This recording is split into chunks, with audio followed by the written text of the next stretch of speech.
Mi nombre es Ana Guzmán, soy becaria postdoctoral acá en la Universidad Nacional de Villa María.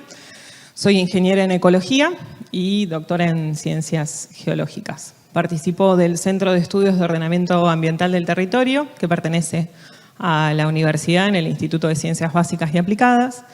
Y bueno, como para contar algo más mientras pone la presentación, desde el 2021 estuvimos trabajando con el Ministerio de Agricultura y Ganadería de la provincia en un programa que se llamaba Integración con la Comunidad para justamente abordar temáticas vinculadas a los periurbanos. Bueno, lo que yo voy a estar comentándoles ahora es principalmente pensar qué era lo que nosotros podíamos aportar desde los trabajos que venimos haciendo, y la idea fue comentarles un poco más sobre lo que serían los periurbanos diversos, para lo cual, le voy a pasar así. En principio es conceptualizar el periurbano. O sea, el periurbano se entiende como una zona de transición entre lo urbano y lo rural. No solamente son aquellos lugares de producción, sino que para que exista un periurbano tiene que ser una zona de transición entre los usos urbanos y rurales, ¿sí?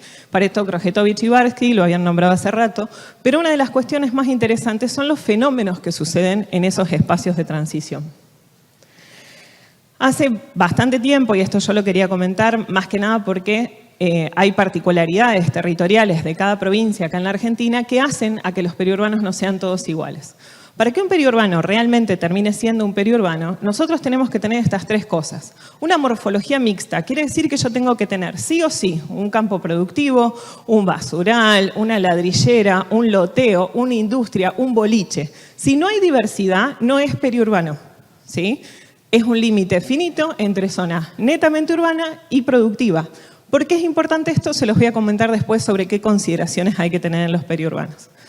La segunda cuestión tiene que ver con la ocupación. La ocupación habla de la morfología, cómo yo tengo, perdón, la morfología no, sino cómo yo tengo esos espacios. Puedo tener de superficies, del lote de una vivienda hasta grandes campos productivos extensivos, ¿sí? Entonces tengo que tener distinta ocupación en distintas estructuras que se dispongan en ese lugar. Y la última tiene que ver con la articulación. Todo proceso periurbano, todo espacio periurbano tiene una interacción con la ciudad. La ciudad demanda los servicios y las cosas que se realizan en ese periurbano, pero también desplaza las cosas que no quieren ese periurbano. Y eso también es importante. ¿Por qué? Porque muchas veces en los periurbanos nosotros tenemos poblaciones que terminan siendo desplazadas por condiciones habitacionales en los periurbanos. Como comentaba recién, en los periurbanos muchas veces también terminamos teniendo zonas vacantes, terminamos teniendo zonas de basurales porque no se puede hacer nada o porque la gente cree que en ese camino se puede tirar basura, ¿sí? Entonces, la última tiene que ver con esto. Toda la relación con el periurbano siempre es de una vinculación con la ciudad. Acá, por ejemplo, tenemos, qué sé yo, una calle, son varias fotografías de los trabajos que venimos haciendo en distintas localidades de la provincia. Tenemos calles que colindan con sistemas productivos, que se tratan de hacer cortinas forestales para poder trabajar. Tenemos ladrilleras que a veces los municipios no las tienen registradas o no saben dónde están, con dinámicas de habitación, o sea, que viven en los lugares productivos donde hacen los ladrillos y a veces en menos de 2 años se van del mismo lugar. Tenemos depósitos de bidones, etc. O tenencia de animales. En los periurbanos existe mucho, por ejemplo, el tener animales como forma de vida, ¿no? O sea, que muchas veces en la gestión municipal o para el que habita netamente en la ciudad, convivir o que le regalaron un chancho a la chica porque cumplió 15 años es como que ¿por qué tiene un chancho? Y porque sí, ¿por qué no? Entonces hay distintas formas de habitar esto. Entonces, nosotros en los periurbanos lo que tenemos no solamente son estas 3 características, sino también hay gente, ¿sí? Y esa gente tiene distintas articulaciones en cómo se relacionan, que también era algo que le estaba comentando recién, y tenemos inversores, tenemos agricultores, tenemos gente que tiene casas quintas, tenemos empresarios industriales, porque muchas veces también las industrias son puestas directamente en los espacios periurbanos, ¿no? Y después cuando avanza la urbanización es, bueno, ahora te tenés que ir a otro lado. Pasa mucho con las agronomías. O sea, las agronomías las ponen en un lugar y, ay no, justo se hizo un loteo al lado y así no hay una seguridad en dónde instalarse en el espacio, ¿no? Pero en esto uno tiene que entender que hay distintos intereses, que hay distintas costumbres, que hay distintas formas de percibir las cosas. Y muchas veces generan competencias estas formas de visión. Entonces, algo que nosotros pensamos que podía llegar a aportar para el encuentro era esto, eran los elementos que uno tiene que considerar cuando va a hablar de un espacio periurbano. En principio, la coexistencia. No necesariamente tenemos que llevarnos bien con todos, pero sí tenemos que saber y encontrarse con quienes habitan esos espacios. Saber quién es el otro y qué es lo que está haciendo el otro, ya sea porque están temporalmente o porque están permanentemente. En los periurbanos puede suceder, como acá nos había pasado en un momento cuando analizamos el periurbano de Villa María, que teníamos muy poca gente que habitaba el periurbano, pero en Jovita teníamos un montón de gente que habitaba todo el tiempo el periurbano, ¿sí?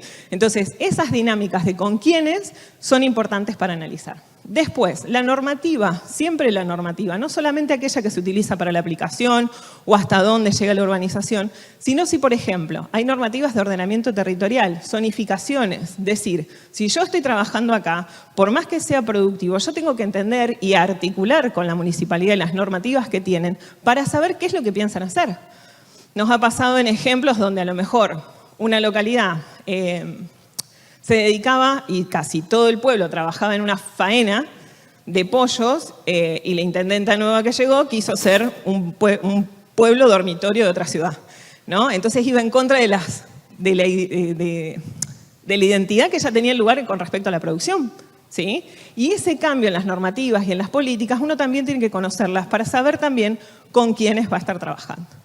Y después tiene que ver con el contexto y el entorno. La idea del contexto no necesariamente es lo mismo que el entorno. El contexto es político, es ideológico muchas veces, es un contexto social, a veces es de tensión, a veces es un contexto más permisivo con respecto a un diálogo. Y el entorno tiene que ver con aquellas herramientas que yo tengo espaciales que me pueden ayudar a entender mucho mejor el periurbano que estoy habitando. Acá este esquema nosotros lo generamos a partir de muchos trabajos que hay a nivel mundial sobre lo que es el periurbano.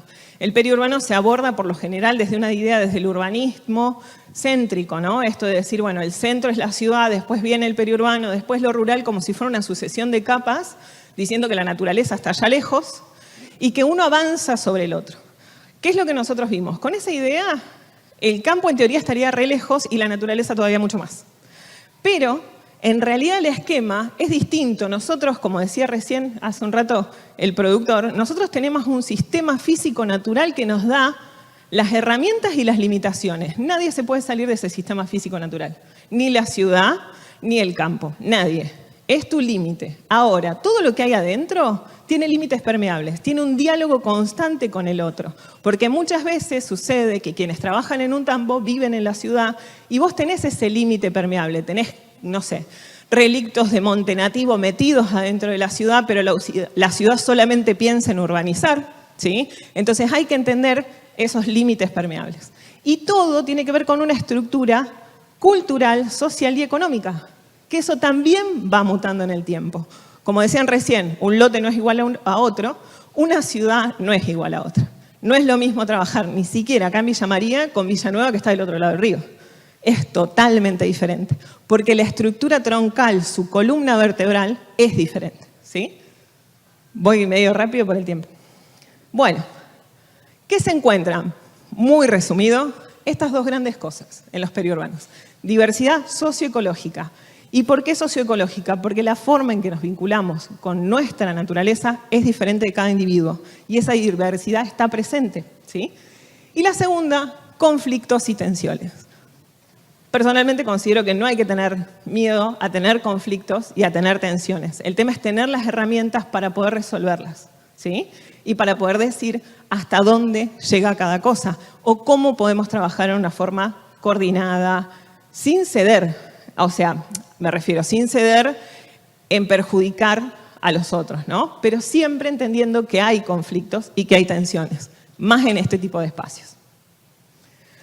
Acá para mostrarle algunos tipos de casos, de estudios que nosotros hemos hecho, eso por ejemplo Villa María en los tipos de uso de suelo, no hablo de cobertura, hablo de uso, 18 tipos de uso de suelo diferentes, cuando la ordenanza municipal solo entendía 4 tipos de uso y nosotros encontramos 18 en el trabajo.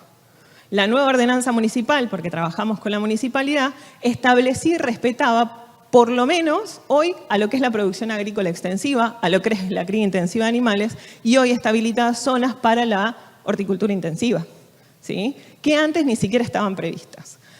Una diferencia de la provincia de Córdoba a otras provincias es que no tenemos límites colindantes, o sea, termina el radio municipal y empieza jurisdicción de la provincia o comunidad regional. Eso no pasa en Santa Fe y no pasa en Buenos Aires.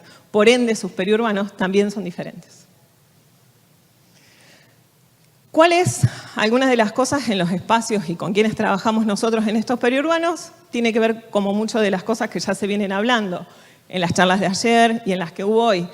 La reinvención, poder encontrarse al producir, al rediseñar y pensar una forma diferente para poder respetar mucho mejor el lugar donde estamos habitando, ¿no? Y no como recién decían, un insumo y seguir consumiendo el suelo que nosotros estamos teniendo.